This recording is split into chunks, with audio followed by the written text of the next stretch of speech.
Thank you for joining us. Good morning and welcome to our special coverage of the Israel-Hamas war as the crisis in the Middle East continues. I'm Olumide Macaulay. Coming up today, Egypt proposes three-phase plan to end war between Israel and Hamas.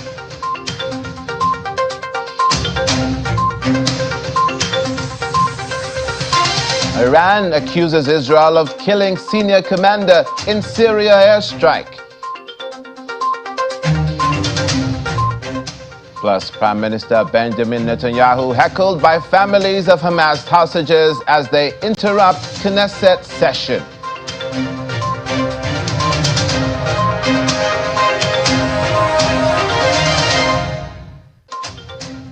Thank you so much for being with us today. Egypt has proposed a three-phase plan to end the ongoing war between Israel and Hamas, but it's unclear how the warring parties will receive it. According to sources, Egypt's three-phase deal will secure the release of hostages held by Hamas in Gaza. In the first phase of the plan, Israel will be expected to pause its military operations for 1 to 2 weeks for Hamas to release 40 hostages, including women and the elderly. The second phase includes an agreement of the exchange of bodies of Hamas held by Israel for the bodies of Israeli hostages held by Hamas, while the third phase of the plan includes an all-for-all deal, meaning Israel will return 6,000 Palestinian prisoners in its jails for the remaining Israeli hostages, including soldiers in Hamas captivity. Now, the third phase also includes the end of the war, with Israel pulling out from Gaza and the establishment of a technocratic government in Gaza that will not be affiliated with Hamas and will get the support of the US, Egypt, and Qatar. Now, this three-phase plan is also outlined by Israeli and other international news outlets, citing various officials and diplomatic sources. A close confidant of Prime Minister Benjamin Netanyahu is expected to meet with the Biden administration officials of the United States. This is after the Israeli leader vowed a long fight ahead of the war in Gaza. Ron Dermer, considered one of Netanyahu's closest allies, is expected to meet with officials from the White House and the State Department today to discuss the next phase of the war in Gaza. Dermer is a member of Israel's war cabinet who previously served as ambassador to the United States. He's expected to meet with National Security Advisor Jake Sullivan, Secretary of State Anthony Blinken, and members of Congress. The National Security Council says they do not have any meetings to announce at this time. Iran and several of its armed proxies have vowed to retaliate against Israel following the alleged assassination of a senior Islamic Revolution Guard Corps commander in Syria. Iran's state-run IRNA reported that the RGC commander, Sayyid Razi Mustafi, was killed on Monday as an Israeli airstrike that targeted him hit a Damascus suburb. Iranian Foreign Minister Hossein Amir-Abdollahian also warned Israel of repercussions, saying Tel Aviv should expect a tough countdown. In a separate statement, Iranian Foreign Ministry spokesperson Nasir Kanani said Iran deserves the right to take necessary measures and respond to his killing at the right time and in the right place. According to the IRNA, Mr. Mousavi was serving as a military advisor in Syria. His alleged assassination comes at the time of heightened regional concern over Israel's ongoing war against Hamas in Gaza, which has led to fears of a wider conflict. The IDF declined to comment on the report. Meanwhile, Israeli Prime Minister Benjamin Netanyahu paid a Christmas visit to the soldiers in northern Gaza. Prime Minister Netanyahu, accompanied by Deputy Chief of Staff Major General Amir Barum, spoke with soldiers and commanders and pledged to continue to fight till the end. Meanwhile, Prime Minister Netanyahu is pointing out that Israel will not succeed in freeing the remaining hostages held in Gaza without applying military pressure. He was speaking at a meeting of the Israel's parliament, the Knesset, while hostages' family members sat in a chamber looking down on the premier, holding posters of their relatives behind the plexiglass and intermittently interrupting him. Now, the family members shouted. A deal brokered In late November, by the US, Qatar, and Egypt saw the release of more than 100 of the estimated 240 hostages who were taken captive to Gaza during the attack by Hamas on October the 7th. Two Egyptian security sources say Hamas and the Islamic Jihad rejected an Egyptian proposal on Monday that they relinquish power in the Gaza Strip in return for a permanent ceasefire. The families of Hamas hostages gathered at the main gate of the Israel Defense Ministry complex in Tel Aviv, waiting for security cabinet ministers in the hope of stopping their vehicles and pleading with them for help for their loved ones. The protesters laid out hourglasses, inferring time is running out for each of the hostages still in Hamas captivity. We're standing here because the cabinet is gathering here to discuss a deal, the deal that's on the table, and we're here to tell them that they have our back and that we trust them and believe them that they can make brave decisions, and we expect them to do anything they can to bring back the hostages now. I don't know who is going to come, but if it will be the Prime Minister, I will tell him that he is responsible to what happened in October 7, and he needs to fix it. He needs to bring them back as soon as possible, because they don't have any time over there in the tunnels, and their life are in danger. And we hope that they will make a deal as soon as possible, because we need to save them. Meanwhile, the Israeli army has released multiple videos in which they claim they recovered a vehicle belonging to one of the hostages taken by Hamas during the October 7 terror attack. A white Toyota Corolla can be seen parked in a shed near the Indonesian hospital in Gaza, alongside a Toyota truck which they claim Hamas used during the October 7 attack. The Israeli military say the car belonged to Samir al-Talalka, one of the three hostages shot dead mistakenly by Israeli soldiers during combat operations in Gaza. The videos were taken at the Indonesian hospital in northern Gaza, which the Israeli army claims housed Hamas infrastructure. On the other hand, Hamas has released footage purported to show the group's military wing, the Al-Qassam Brigade, fighting with the Israeli military in the northern Gaza Strip. The footage appears to show the Palestinian groups using rocket-propelled grenades, RPGs, to engage in gunfire. Since a week-long truce collapsed at the start of the month, fighting has only intensified on the ground, with war spreading from the north of the Gaza Strip to the full length of the densely populated enclave.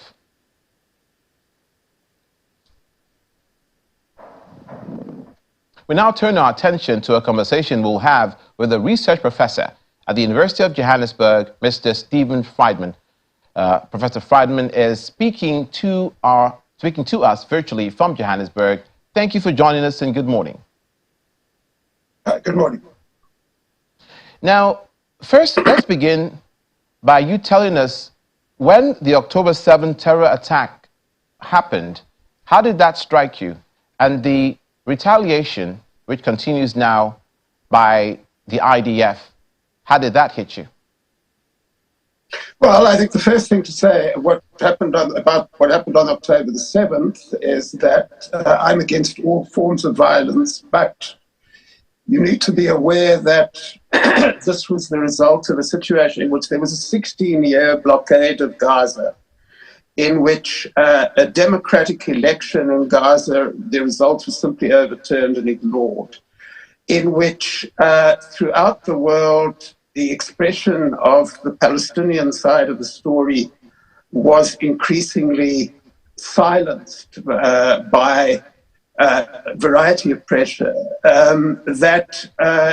Although you don't condone violence against civilians, as a student of politics, if you deprive people of basic rights and you deprive people of the basic form of expression, then unfortunately things like this are going to happen. That's simply the way in which humans operate, to being treated in this way. So the real story is not what happened on October the 7th. The real story is what happened over the period before that to create the situation on October the 7th.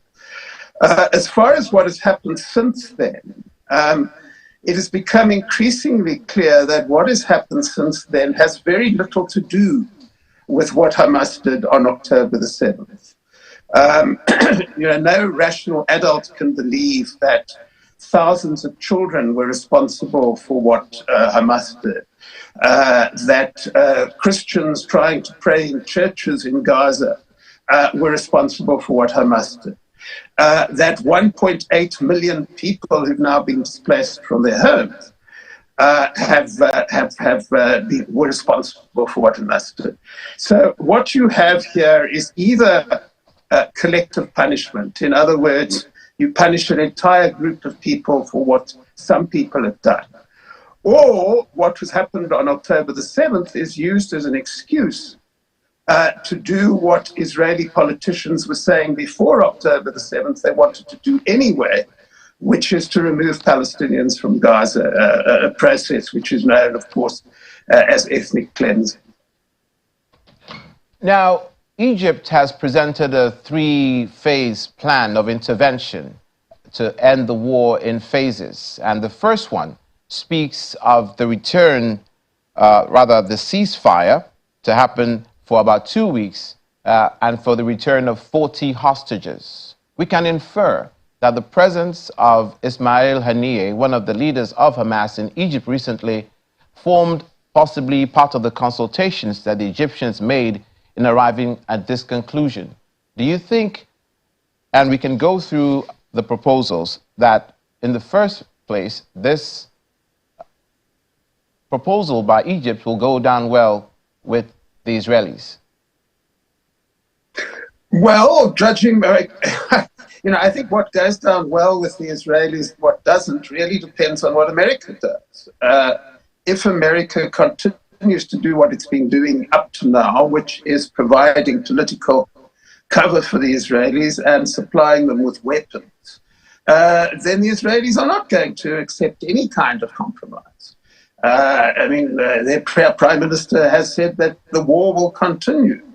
I think it's also important to mention that besides the question of ethnic cleansing, the prime minister of the Israeli state has a direct interest in making sure that the war lasts as long as possible, because it's well known that A, he's very unpopular, B, he's facing criminal charges, and the only way he can stay in office is to extend this as much as possible.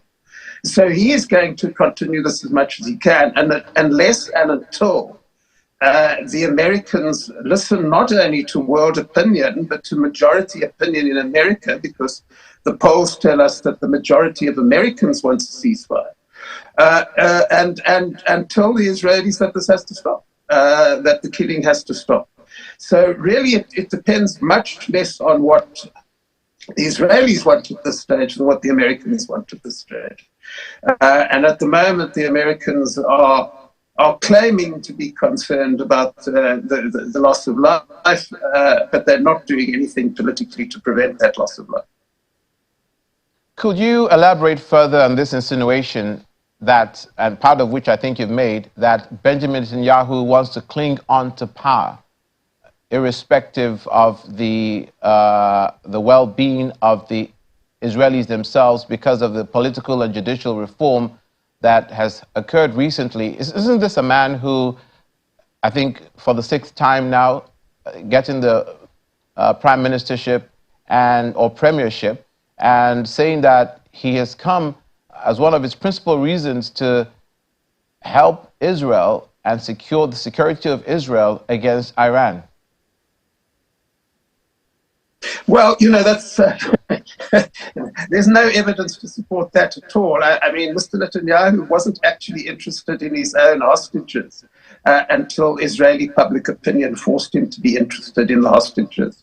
As far as he was concerned, the only thing that mattered was his own political survival. And this didn't start on October the 7th. He's been behaving this way for some time now. he presides over the most right-wing government in Israel's history, which includes people who call themselves fascists. That's not my term, that's their term. Because that is his only way of staying in power. And it's got nothing, and at this stage, it's less to do with wanting to stay in power than wanting to stay out of prison, because he is facing criminal charges for corruption. And he believes that as long as he's prime minister, he can fend off those charges. But if he ceases to be prime minister, he may well land up being convicted of corruption in Israeli courts. So, I'm not, this is not particular, it's some idiosyncratic thing from, I think, if you speak to people, most people who are knowledgeable about politics in the region, they will agree with my assessment that this has got very little to do with the security of anybody and everything to do with the political future of Mr. Netanyahu. This forces us, Professor, to take a long, hard look at the relationship between the Israeli people and the Israeli government, the Knesset. Now that we have the hostages' families expressing their grievances at a Knesset session involved in shouting, what picture does that present to the world of division in Israel? Never at a time, I think, in recent times has Israel been so polarized with secularization of Jews, ultra-nationalist Jews, and Arab Israelis in the Knesset, which paints a democratic picture. But is that helpful for the people and the governance of Israel in the region?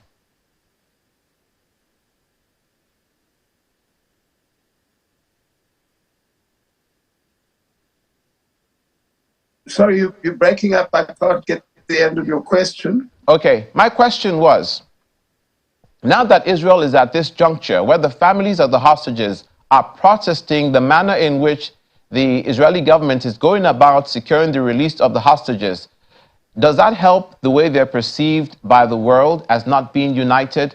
Why would the Israeli government not carry the families of the hostages along?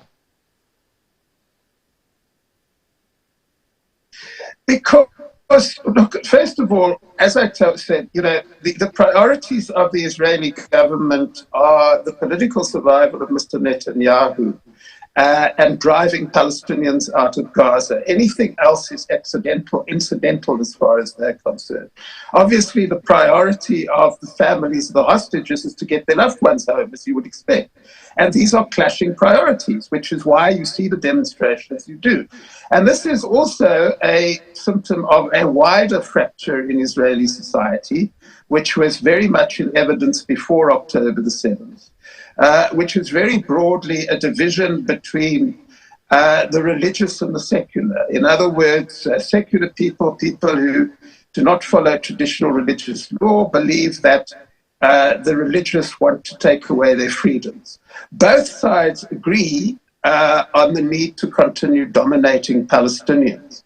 So what you see in a situation like this is a group of people, and it so happens that most of the people, not all of them, most of the people who were taking hostage because of their physical location came from groups who would be opposed to Mr. Netanyahu, that they are blaming him for caring more about his political career and more about killing Palestinians than he does about their relatives. But this, as I say, is a symptom of a fracture in Israeli society, which is very real and was in evidence in demonstrations for weeks before the events of October the 7th. But it is very important to stress that in the main, this difference between Israelis is not about how to treat Palestinians, it's about how to treat each other. Let's, in consideration of the Egyptian proposals for the phasing out of the war, leapfrog to the third proposal by Egypt, which suggests that a technocratic system of government be in place by which will be overseen and get the support, I beg your pardon, maybe not overseen, but which they say in the wording is important, which will get the support of the US, Egypt, and Qatar, absent of Hamas. So is that a realistic proposal? Well, look, that's not how I understand the proposal. That's not my reading of the proposal. My reading of the proposal is that it would include Hamas, whether as actual members of the government or simply as supporters of the government is unclear. But the purpose of the exercise, the Egyptian proposal, is to create a unity government. I mean, the technocrats would be the people who are not affiliated with any faction. But central to this idea is the idea that there would be a unification, not necessarily becoming the same organization, but a unification process between the organizations. And this really illustrates the point I was making earlier, because this really depends fundamentally on what America's attitude is. Because for some years now, America has made it clear, because of its attitude to Hamas, that it is opposed to any kind of unity between Fatah, which is the party which governs in the West Bank, and Hamas. So if you're going to have the kind of unity government which the Egyptian proposal recommends, it will be necessary for the Americans to change their position and for the Americans to accept that they have no business telling Palestinian political parties who should work with each other. I mean, there have been obviously there has been an American presidency in these negotiations. I don't know whether this is a change in the American position officially, or simply what American negotiators on the ground are prepared to put up with. But as I say, what the Egyptians are proposing will not be possible unless there's a change in US policy. So now that you bring America up again, let's stay there for a second. They take issue with Hamas because of their methods, which is why they designated Hamas a terrorist organization. Aside from the October 7 incidents, how do you reconcile the position of Hamas, as has been touted, as a freedom-fighting unit to secure liberty of the Gazans against, or Palestine against Israeli oppression, with the methods that they've been using over the years, including suicide bombing, targeting of civilians over the years? There were 4 hostages prior to October 7 that are still in captivity of Hamas. How do you reconcile both positions with freedom fighting to the extent that their actions are said to be consistent with terrorist activity, for which not just the United Nations designated them a terrorist group, but obviously not all nations around the world? No, not all nations, certain nations with a political axe to grind. Well, you see, the ignorance about Hamas in America is almost as great as the indifference to Palestinian lives in America. What nobody talks about, and this is on record, is that for 15 years now, Hamas has been offering the Israeli state a ceasefire, an indefinite ceasefire, a truce, in which violence will stop. And at every part of that stage, the Israelis have rejected that, supported by the Americans. So whatever Hamas may or may not have done on October the 7th, it follows a period of repeated requests by this organization to negotiate a settlement, to end the violence, which have been rebuffed repeatedly by the Americans and the Israelis. Instead of telling the truth about this, we have a situation in which Hamas, whatever may be right or wrong with Hamas, is presented as the same as Islamic Jihad and the same as Islamic State, which terrorizes people around the world. Whatever your opinion of Hamas, and like any other organization, there are pros and cons. This kind of demonization is based on falsehoods a lot of the time. So you have a situation over the last 20 years in which the world has shown total indifference as one side asks for peace, and the other side ignores them. And then because on October the 7th, the side which has been asking for peace for 20 years commits acts of violence, then suddenly this confirms the fact that they are evil. I mean, in a sense, we're Africans, okay? And I think it's Africans we need to understand that what we're dealing with here is a deep colonial mindset. Okay, they regard Palestinians just as the colonizers regarded Africans when they set up governments all over Africa, took away the sovereignty of African people and demonized Africans as savages. And that's exactly what they're doing to the Palestinians right now. Would you, and we are Africans, would you consider the actions of, or the constitution, or the position of the Israeli government as apartheid? And you will Yes, be the best absolutely. in the best position to tell us, as you're There's South no African. debate about it. I mean, studies have been conducted on this. I mean, before we look at the actual legislation, the Israeli parliament passed a law which says that this is the state of the Jewish people.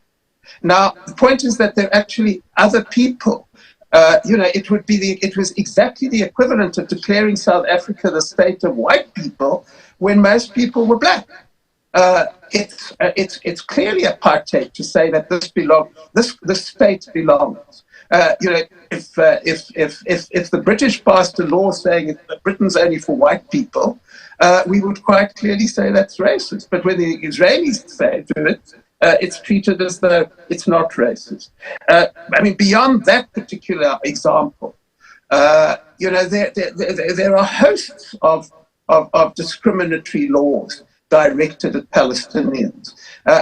One of the problems with respect, having a look at the coverage of, which you were offering before I came on air, the one thing which is missing from that, which is missing from a lot of the coverage, is any coverage of the way in which Palestinians live. And I'm not only talking about the fact that they're being bombed into rubble at the moment. If you visit those areas, as I've done, you discover a situation where people can't move for more than 5 kilometers during the day because they have to pass through hundreds of checkpoints where they're humiliated. I mean, I lived through apartheid, and I can assure you that what is happening in the Israeli state today is a quite extreme form of apartheid. Okay, certainly wish you had more time, but we'll have to leave it there. And we thank you for your perspective and opinion this morning, Professor Stephen Friedman, who is a research professor at the University of Johannesburg in South Africa, and joined us virtually from Johannesburg. Many thanks. Thank you. Still ahead, pro-Palestinian protesters arrested during a demonstration in New York City. We'll have that story and more after the break. Please stay with us.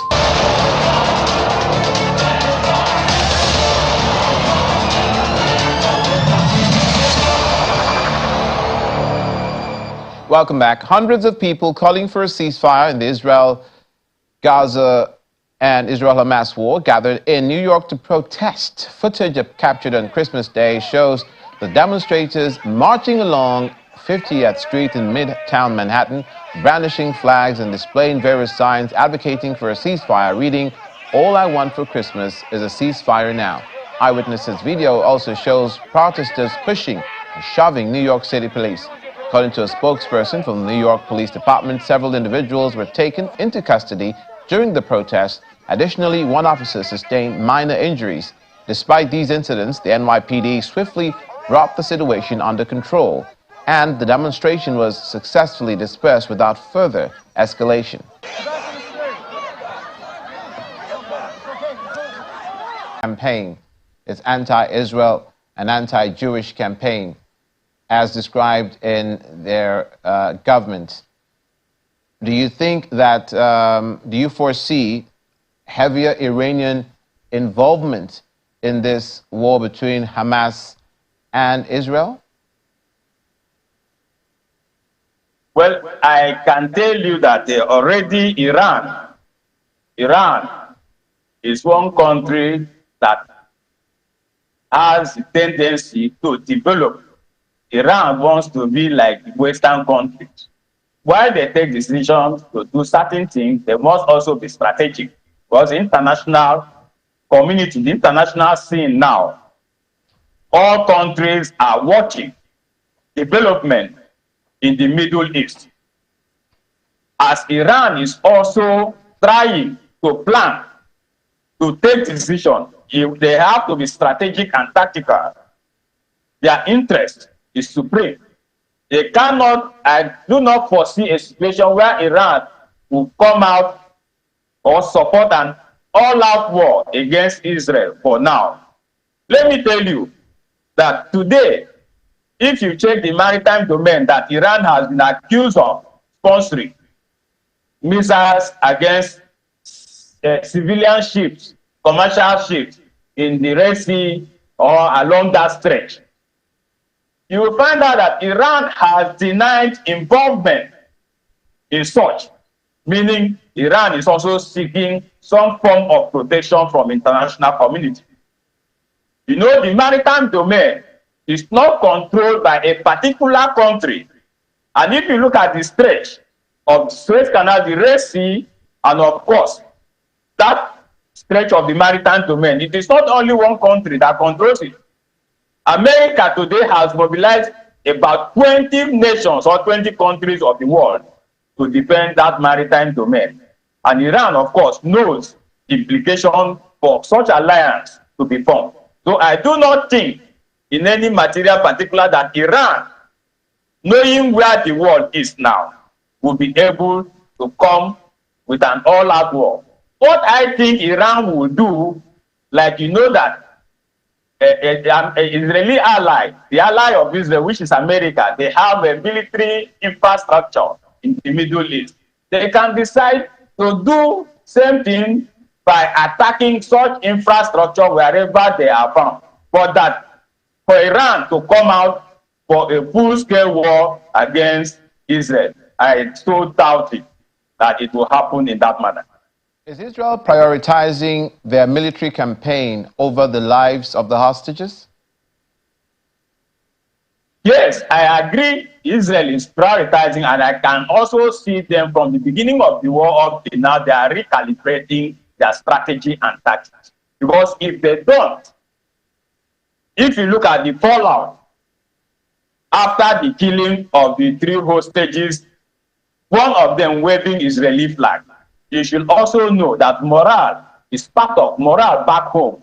Any country waging war, the morale of the soldiers, the military, and the morale of the civil populace, the civil society as well, is part of what you use in warfare. So Israel is also listening to domestic reaction of its people.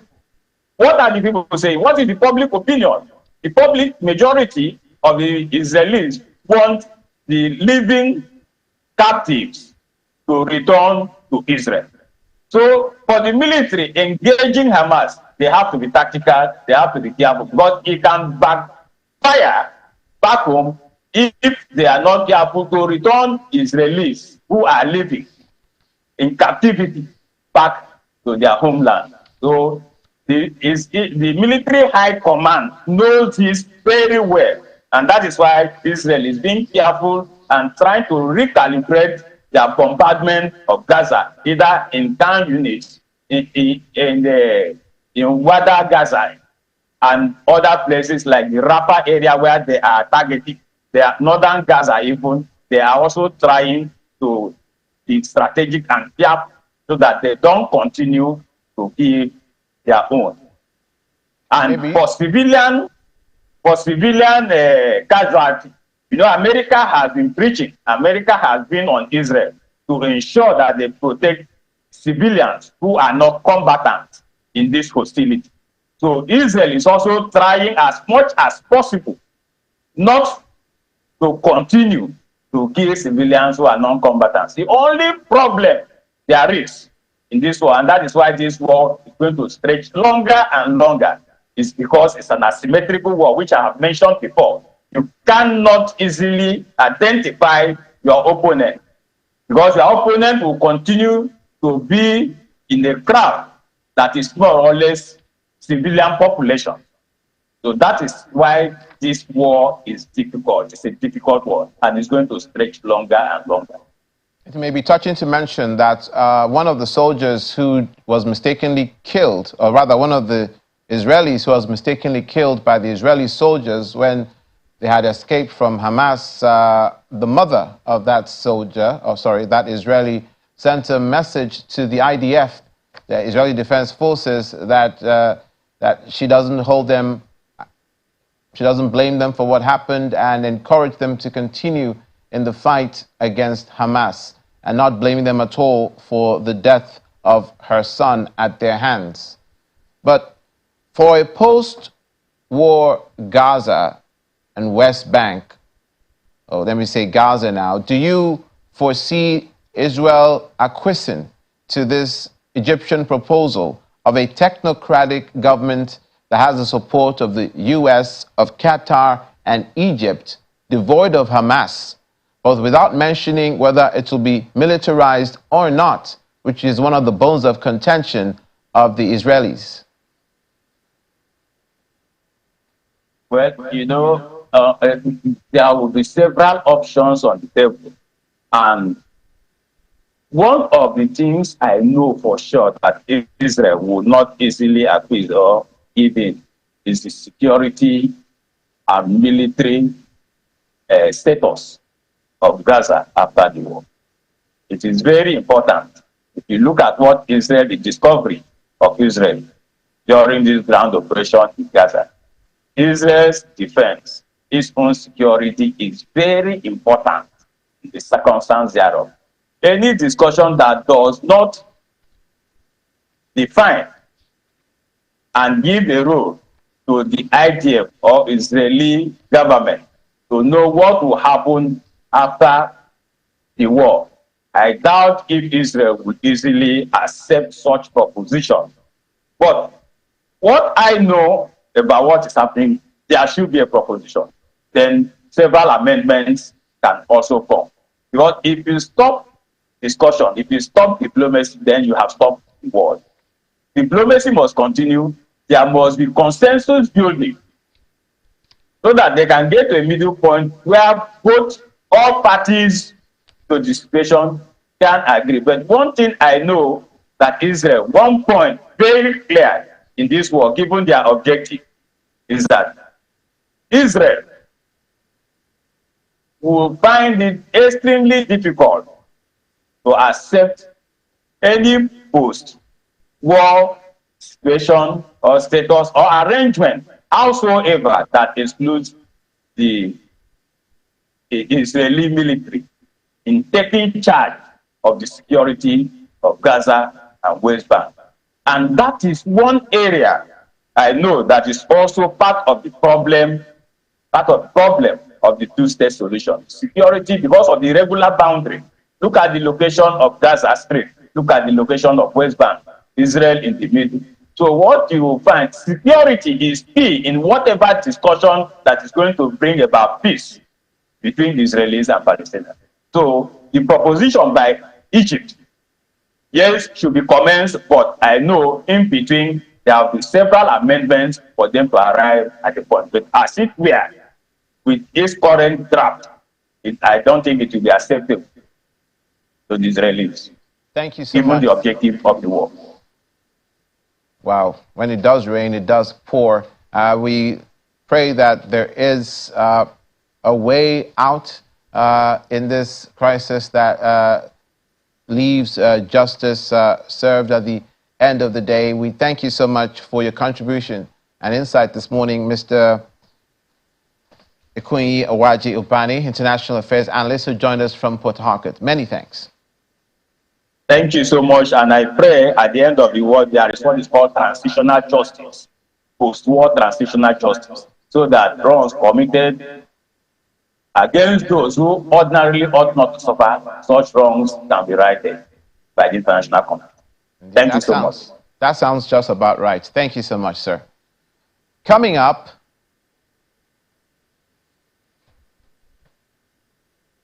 still to come on the program, Gaza Christian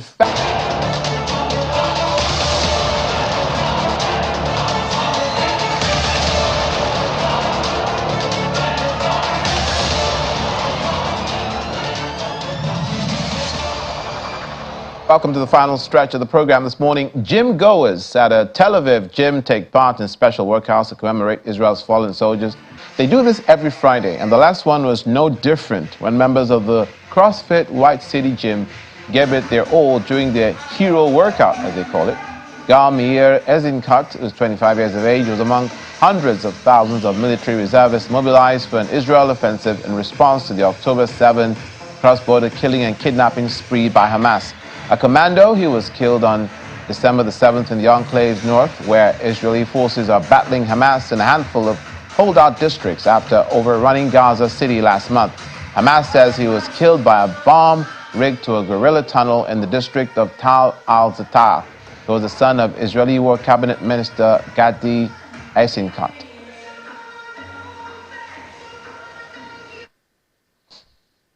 And finally, a Christian family who fled their home in Gaza due to Israeli strikes marked Christmas Day along with other displaced Palestinians.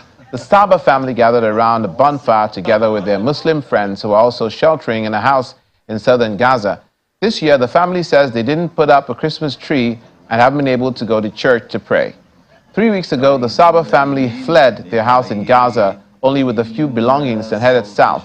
Hazem Saba says the war has taken away the Christmas spirit, as they constantly think about people who are dying, houses being damaged, and the streets of the city that are no more. That's where we leave it for this morning's coverage of Israel-Hamas war. Thank you for watching. I'm Olubide Macaulay. Compliments of the season.